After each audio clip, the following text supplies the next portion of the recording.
It is time to reciprocate. This Senate should adopt a position that MTN, a South African company that is cutting away millions of dollars from Nigeria every day, that Nigeria nationalize it and withdraw its license, so that Nigerian company can take over the MTN business and recruit more people. Okay, Nigerians, come home. I take over the job of MTN. Nigerians, come home. I take over the job of DSTV. When we hit back, the president of South Africa will not only talk, he will go on his knees to recognize that Nigerians cannot be treated, and we do not condone any one life being lost. Life has no duplicate. All of a sudden you are killed. Your families have lost you for no reason whatsoever. Mr. President, I think this is as serious as it gets. We have a lot of South Africans living in Nigeria. And if we move to go and start dragging them from their kitchens, naked them, drag them on the streets, stone them, and use blocks to kill them, or burn them inside their shops, we are returning to the Stone Age. Well, the debate in the Senate follows moves by the federal government to repatriate willing Nigerians from South Africa, adding that those returning would be responsible for the cost of their own trip home. 130 Nigerians have signed up to return so far, with South Africa's population index showing that there are over 200,000 Nigerians in the country. 100 is not that many people who are ready to run away from xenophobia. Well, some of those who are not willing to leave South Africa despite the tension have come online to share their views, such as this gentleman. Africans, come get me. I am in South Africa, Cape Town. I am working in your country. As you can hear from my accent, I am not a South African. I am taking your job. This is me working in a South African mall. Come get me. I am a quere. I am a quere from West Africa. I am not going anywhere. Well, he's not going anywhere. The sentiments towards African foreign nationals are proving to be an extremely divisive issue within South Africa itself. Opposition leader Julius Malema took to the podium to ask the pertinent questions. Have the attacks returned the jobs back to South Africans? Let's take a look. And you march and close shops and beat up people. Tell us, after doing that, how many jobs have you created? By beating up these Nigerians, by beating up these Ghanaians, by beating up these Zimbabweans. I will never refuse a pregnant woman of African descent to give birth in the clinics of South Africa. Never will. All right, so let's quickly take some reactions before getting our comments from here in the studio. And of course, just to also put it out there in our reactions that Canal Plus has taken over DSTV, so it's technically now a French company. But let's go to X, where Mira on X said, no South African has ever said Nigerians are taking jobs. Zimbabweans and others are here working for lower than minimum wage. Nigerians in South Africa don't work. They make a living through crime. No one has ever seen a Nigerian work anywhere in South Africa. I bring this tweet because the statements from the senator blew up across Africa. They were trending in South Africa as well. So there's a lot of comments from different places on the continent. That was a comment from South Africa. Now let's take another tweet. General Tweet said, I hate xenophobia, but Nigeria has no power to threaten South Africans in other African countries. They should just engage with South Africans without pulling phantom strings. They can't even provide security for their own citizens within their borders. Maybe we should all stop exporting criminals to other countries and live in harmony with our hosts. We can't compete with South Africans in committing crimes within their borders. Criminals give xenophobes unnecessary attention they don't deserve. And finally, Aluma wrote, if that were the American Senate, you all would applaud it. At times, you speak the language that people will understand rather than use violence. America has imposed tariffs and even arrested a sitting president, and the world did not end. If nothing is done, you will still cry. Well, you can see there's so many views across the divide. Everybody has something to say. Okay, jump into it, so then we go to Dr. Abati, then we go to Arsenal 001. Number one, real quickly, thank you so much, Julius Malema. I mean, you were a credible voice in the room. Not that I agree with every other thing you do sometimes, but the fact is, the real problem on ground is because of economic emancipation.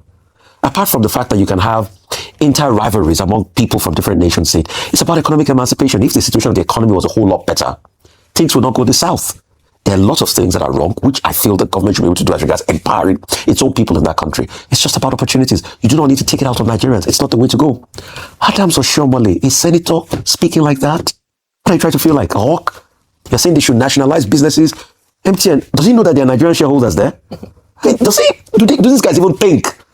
You're upset? We're all upset. We're trying to find a solution. What's the solution? Dialogue. We need to talk. Most of these people that are doing these things, attacking Nigerians, they're not a reflection of all of the South African people. We need to see ways to talk to them and get them to reason. Correct. Not you now saying nationalize businesses and all of that. That's not the way. I keep calling for cool heads. Both presidents should meet at that level. We should be able to talk. There's so much that we can do together. This is not the time to go south with all of this. And all this rhetoric must stop, please. Yeah, it's cool. Okay, very quickly. I've made this point before. I would like to repeat it.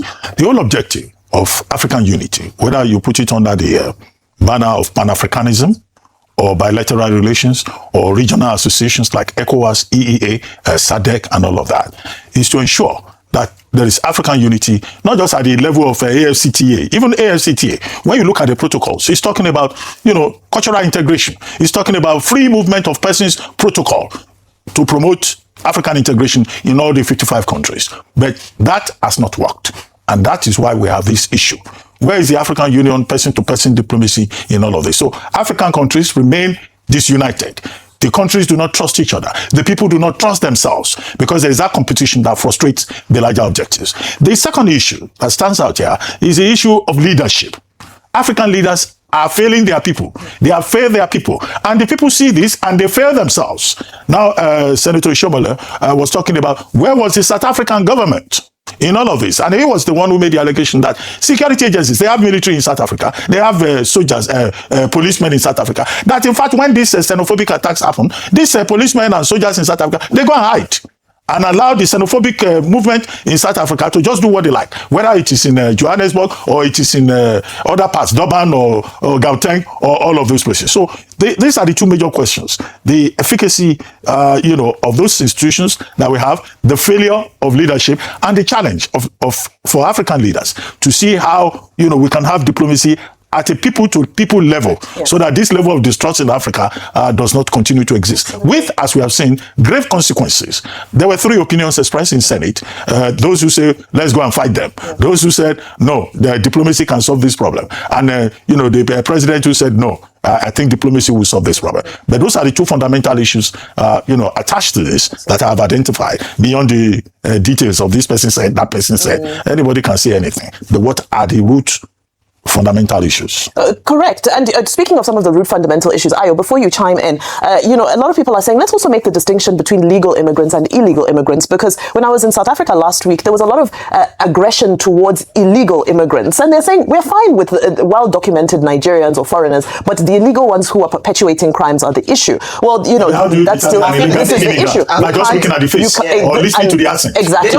This is destroy your shops. Exactly. Legal or illegal. So these are the grey areas that need to be addressed. But still speaking on Nigerians in the diaspora, protests erupted in Brooklyn's Bushwick neighborhood in New York City after ICE arrested Chidozie Wilson Okeke, an undocumented Nigerian immigrant with previous arrests for assault and drug possession, according to the Department of Homeland Security. 9 people were taken into custody following the anti-ICE protests. Okeke entered the US on a tourist visa in 2023 and overstayed his visa that required him to leave the country by February 26, 2024, according to DHS. During an immigration enforcement operation on Saturday, Okeke refused to comply with ICE agents' commands to exit his car and attempted to hit them with the vehicle, according to the agency. He's accused of being physically combative and attempting to punch and elbow ICE agents. After his arrest, Okeke was taken to Wyckoff Heights Medical Center for medical evaluation, and it's reported that Okeke remained non-compliant during the medical evaluation, throwing himself to the floor and screaming. And this video shows the ICE officials dragging Okeke into their vehicle after his medical evaluation.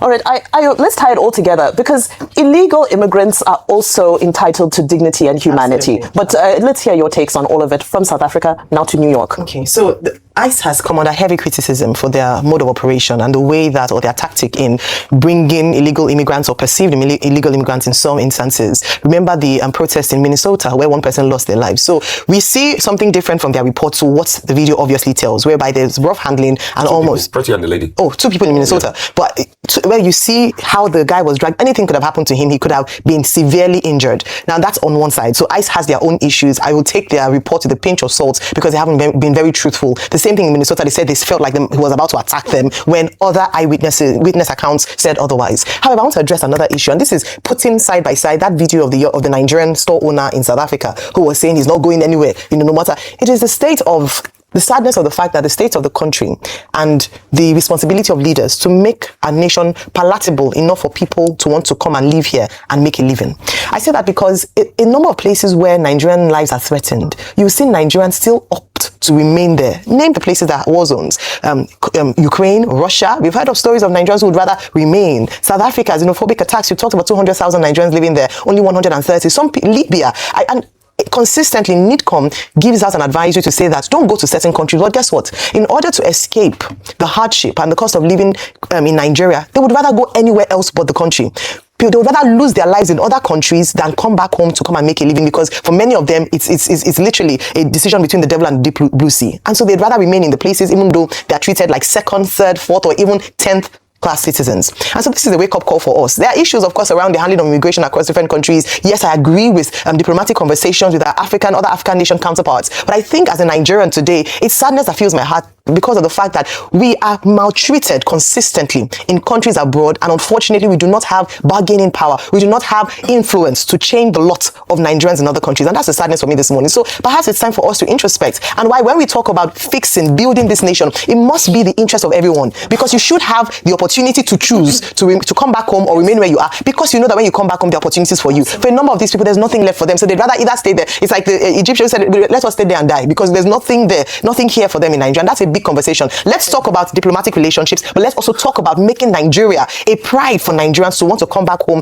do business, have a family, live, aspire and be the best versions of themselves. That's what I feel about the two stories this morning. Absolutely. Yeah. Yes, that's why elections matter. South Africa needs to be reminded of what is called R2P under international law. Responsibility to protect. Correct. South Africa has a responsibility to protect its citizens, but it also has a responsibility to protect outsiders. Yes.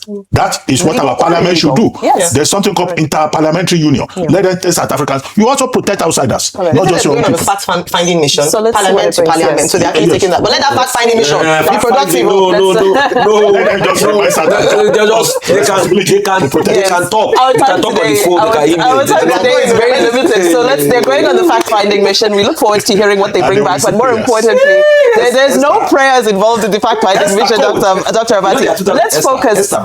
So as we were talking, as you said earlier, Rufai, elections do matter, and of course we're in a very critical period right now on our electoral calendar, as the intrigues and spectacles on the campaign trail are gathering momentum as the Independent National Electoral Commission stipulated window for primaries to hold rose to its peak. Let's begin in Mokwa, Niger State, where a political aspirant has distributed $1 bills as a youth empowerment initiative. Now, images of the beneficiaries who seemed quite pleased with the gift have surfaced online and immediately began trending as they posed for pictures with their $1 bills. Well, let's move on to another element of the preparation to primaries. As yesterday, Professor Ben Ayade, if you recall, penned a note where he poured his heart out about his, and I quote directly, tears of ill treatment and agony. Well, he's not alone, as a viral video has captured a House of Reps aspirant of the All Progressives Congress in Borno State breaking down in tears after the party reportedly adopted a consensus candidate, ending his bid after spending 10 million naira to purchase the forms.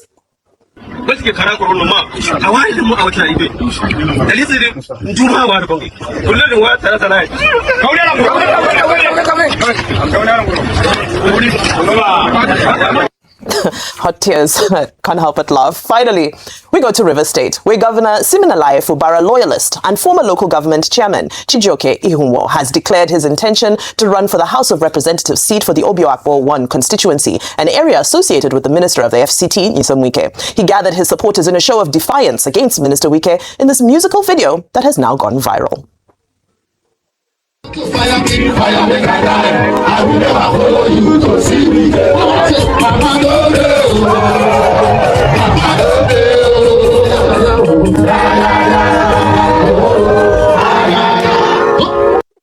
Fire no day. He said, if you want to fire me, fire make I die. I will never follow you wherever.